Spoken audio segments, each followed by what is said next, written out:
morning, dear student. Welcome in online classes of Buddha International School.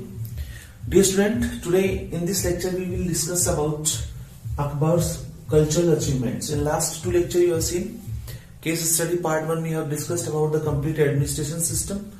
Case study part number 2 we have discussed about the administration as well as the revenue and about some other skills and quality of Akbar. Then after today we are going to discuss the cultural achievements, that how he was good and promoted the art and culture also. In this regard, first of all you see the architecture, how he promoted, and there is a great development during the Akbar's time. Akbar built many magnificent buildings, palaces and mausoleums, and also laid down gardens. He built huge fort at Agra that is known as Romance in Stone. One of the very famous, that is known as one out of 7 wonders of the world, that is Taj Mahal, is also in Agra, you know very well, my dear student. So it is said that first the Taj Mahal, that was not known as Taj Mahal at that time, it was known as Romance in Stone. So this fort was built by the Akbar only. Later on this fort was extended by Shah Jahan. About Taj Mahal, some other people are saying different things, that here it was a kind of Hindu temple of Lord Shiva. But in some books it is also written that earlier, means in the beginning, this fort was built by the Akbar, and at that time he has given the name of this fort as a Romance in Stone, but later on extended by Shah Jahan. Today it is known as Taj Mahal. Akbar founded the city of Fatehpur Sikri, and its Buland Darwaza is an imposing structure that is towering a height of 176 feet. It is the highest gateway in India. Akbar built the tomb of Humayun also. So in Agra, my dear student, the Fatehpur Sikri, a very big and new city that was also founded by Akbar only. That was a example of the masterpiece, contemporary masterpiece city example was the Fatehpur Sikri only, that was built by Akbar. And the very famous thing is there of this city was there, that was Buland Darwaza, a kind of darwaza we can say. That height of this darwaza is approximately 176 feet, which is highest gateway in India we can say. And not only this, he built a tomb in the memory of his father Humayun also. So this is all regarding the architecture of Akbar, that how he was good at architecture, that not only he was a good administrator, he was a good king, a good commander, a great warrior. Even in architecture also the great development is to be seen during the period of Akbar's, that how different buildings, different palaces, mausoleums, and these all big forts like Romance in Stone, and a new city was also built during the time of Akbar. Next, in terms of literature, if you want to know literature, the kind of books that was especially during the time of Akbar's, there is a great development of the literature also. We all know very well that Akbar never got the opportunity to receive a formal education. Why? Because very well, when his father was helpless at that time, he just born there, and after then he was given the kind of training through a Hindu ruler. So he was so busy while taking the training of to be a good commander. So he was getting the training from that ruler, that how to take part in war, how to fight the war, to especially almost how to run the different kind of weapons. So during taking this training, he forget that I should go for the study also, and finally he never able to get he never get the chance to receive a kind of formal education. So he was the only one key minded student who was totally uneducated. He don't know how to read and write well. He don't know how to sign also. But you don't think that we can become the great if we are not going to study. Studies, education is also having its own importance, my dear student. But it is also very important that you should know that he don't know how to read and write. Even he don't know how to sign. Even that Akbar is known as one of the great king of our Indian history.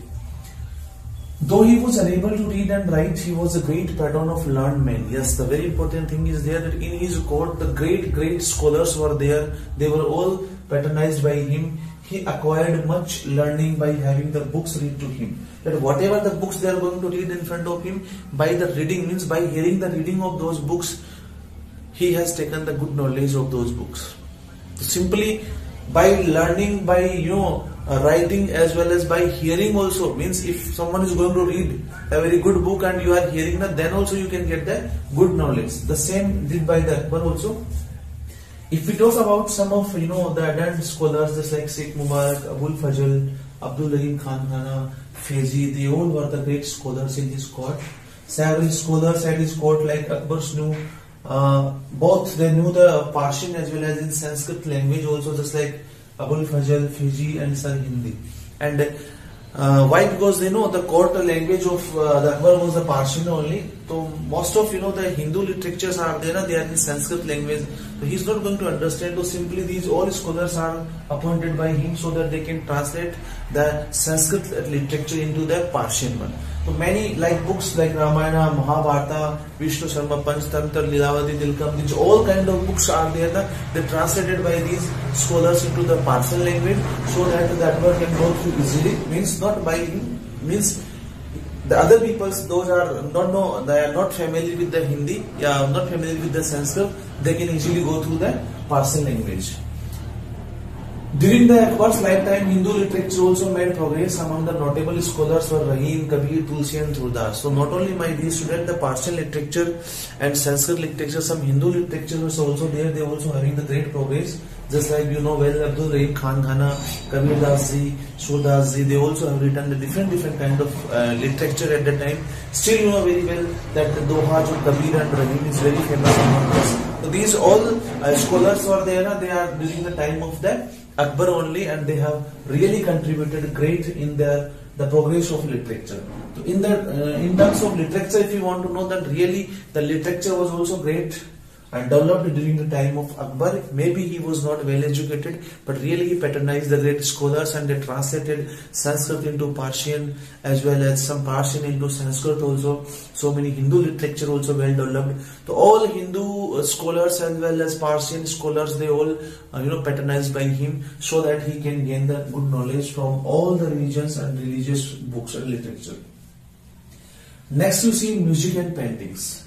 So you see that he was not having the interest in architecture, not only in literature, he was good at music and painting also. You know very well, Akbar was very fond of music, and Mia Tansen was a great musician in the court of Akbar.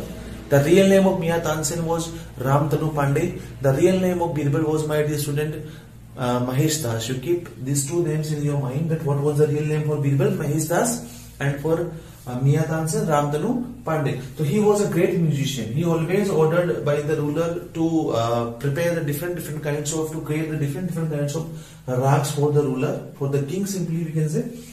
Akbar was a great patron of art, and his palace was well decorated with the different murals. Murals means the paintings of Radha and Krishna. So Akbar's court was fully painted, fully decorated with the paintings of Radha and Krishna. Not only this, he also patronized so many great painters. They are not only from India, some foreign painters were also there, just like Abu Samad, Farooq Beg, Jamshed Dasawan and Basawan. They all are the different painters. The mostly painted are the miniature paintings and illustrated the books.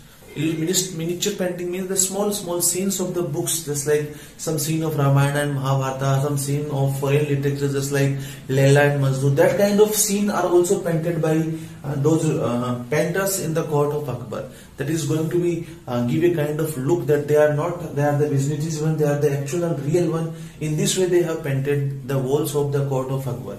So simply we can say that not only he was good at music, at art and literature, so many painters were also patronized by him, and his court was also painted properly in an effectively way by the different painters. That still we can say at the time that the court was looking like the different scenes are there. They are not that in the form of painting, they are looking like they are the real one. So it's this much quality and the kind of talent was there in those painters. Last you see my dear student, that is regarding the Navaratna or 9 gems of Akbar. No Hire Akbar ke jisko hum keh sakte hain. Who are the 9 gems? Their names are written here, like Abul Fazl, Fezi, Todermal, and Fakir Ajiuddin, Abdul Rahim, Mullah Do Pyaja, Raja Man Singh and Birbal. And about Birbal, you know very well that still he is very famous and remembered by us, that how talented he was, very famous for his wit and humor. And Abul Fazl, you know, he wrote the two famous writings, that is Ain-e-Akbari and Akbarnama. One, Ain-e-Akbari, is giving us the information regarding the ancestors of Akbar, and that another part is there now of his writing that is giving the information regarding the Akbar, and his complete biography is there about his achievements and about his administration system and about the different policy that is written in that is in Akbarnama, written by Abul Fazl. So these all 9 gems were there. They have rendered their great services to the Mughal Empire, and they are still famous as the 9 diamond of Akbar. So this is all regarding the Akbar, in which we have discussed about the complete architecture, that how he was good and patronized the different. Then literature, so many scholars patronized by him. And then music and paintings, that how great musicians just like Mia Tanseh, as well as some other musicians like Beju Bawra, Shodas, okay, they were also there in the court of Akbar only, and they also created different rag for their king, for the Akbar. So through the case study, we have studied through 3 parts about the Akbar in the different way. I hope all these things you have understood very nicely. If any doubt or any queries there, you feel free and you can discuss with me. Thank you. Have a nice day.